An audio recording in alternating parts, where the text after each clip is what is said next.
So what would you like to share with us about your movement forward to the universal mind? Arlene, it's a pleasure to be here. I want to thank you for the invitation and finally the two of us pulling this off. So it's a pleasure to be here. So thank you for that. What I might say is that my life has always been about performance, because all of us need to perform. If nothing else, we start out with our parents and expectations of performance.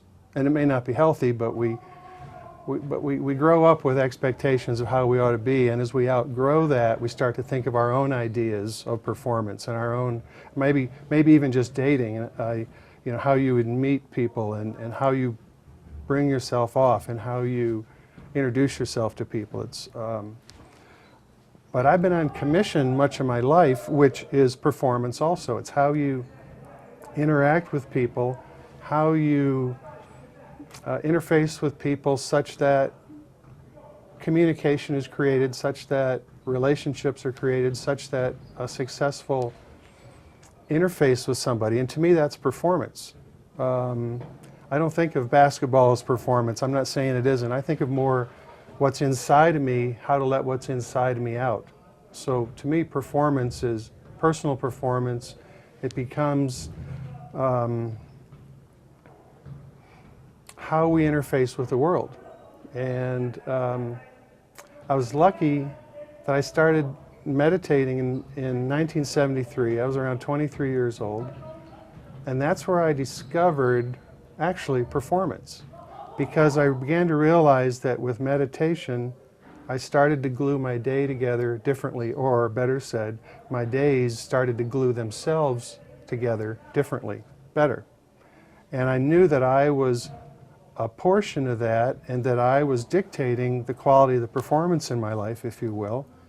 And that as I added meditation, and I also remember that at that same time frame, I was into goal setting. And so goal setting and meditation was kind of how things started.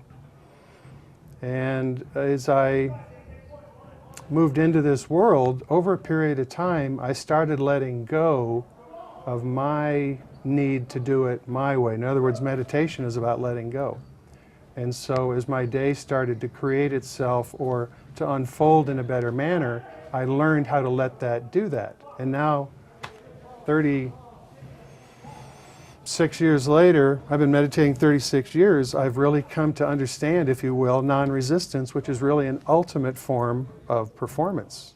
Because what we want to do is live a life in synchronicity, in sync with our friendships, in order with our relationships, in camaraderie with our surroundings. And interesting that I chose the term performance to use, because ultimately performance goes beyond what we're capable of doing on our own. That's probably the purpose of your show and why I'm here.